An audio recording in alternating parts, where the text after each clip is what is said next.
Lalu bagaimana penanganan polisi terhadap kasus ini kita tanyakan langsung pada jurnalis Kompas TV, Fitri Rahmawati di Polda Nusa Tenggara Barat. Fitri, untuk saat ini bagaimana penyelidikan atau penyidikan dan pelaku tengah menjalani tahanan rumah, lalu kapan akan diperiksa oleh pihak kepolisian?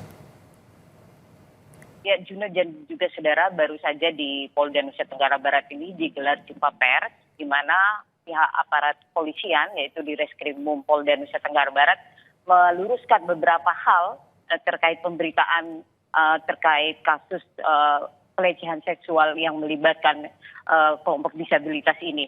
Dan disebutkan bahwa kasus ini telah memenuhi unsur tindak pidana pelecehan fisik yang dilakukan oleh tersangka IWA, bahwa sebagaimana yang dimaksud dalam pasal 6C Undang-Undang Nomor 12 tahun 2022 tentang TPKS atau tindak pidana kekerasan seksual. Unsur inilah yang kemudian menyebabkan aparat kepolisian memastikan bahwa kasus ini akan ditindaklanjuti dan akan melakukan pemeriksaan secara khusus terhadap tersangka yang saat ini telah menjalani tahanan di rumahnya.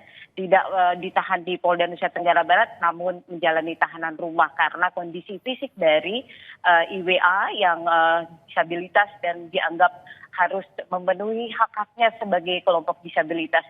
Selain itu juga Polda Nusa Tenggara Barat juga telah meminta keterangan dan pendapat dari sejumlah saksi ahli, baik psikolog dan juga kelompok dari komite disabilitas daerah yang ada di Nusa Tenggara Barat ini untuk memastikan hak-hak dari tersangka tidak dilanggar atau terpenuhi sepenuhnya dalam menangani perkara hukum ini. Dan dapat saya sampaikan kepada Anda dan juga saudara Juno bahwa korban saat ini juga telah ditangani oleh tim pendamping karena kondisi korban juga telah mengalami kondisi trauma yang cukup parah begitu, karena sampai saat ini juga korban masih ditangani secara intensif karena untuk menangani kondisi trauma yang dihadapinya setelah menghadapi kasus yang dialami sejak tanggal 7 Oktober 2024 ini. Aparat kepolisian terus akan memberikan penanganan yang serius terhadap kasus ini, Juno. Ya, Fitri, untuk saat ini apa saja tadi alat bukti dan juga kelengkapan alat bukti dan juga kesaksian dari pihak saksi yang telah diperiksa, dan apa saja juga dugaan apakah ada kemungkinan korban lain?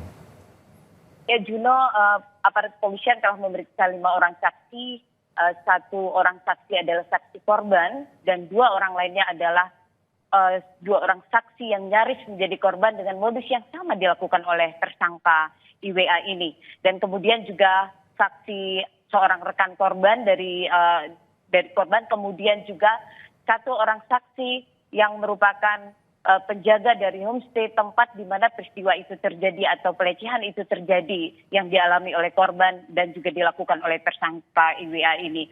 Dan saat ini Juno, bahwa aparat kepolisian juga telah mengamankan sejumlah barang bukti. Di antaranya adalah pakaian, kemudian juga spray yang ada di homestay tersebut dan juga selembar uang Rp50.000.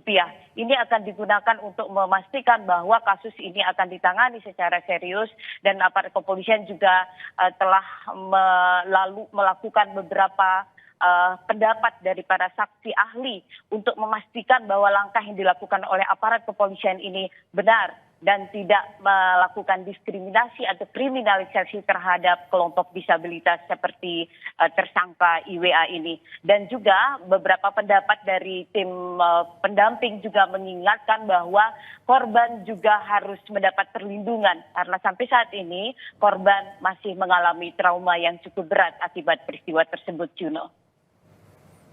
Baik, terima kasih atas laporan lengkap Anda, jurnalis Kompas TV Fitri Rahmawati dari Mapolda Nusa Tenggara Barat.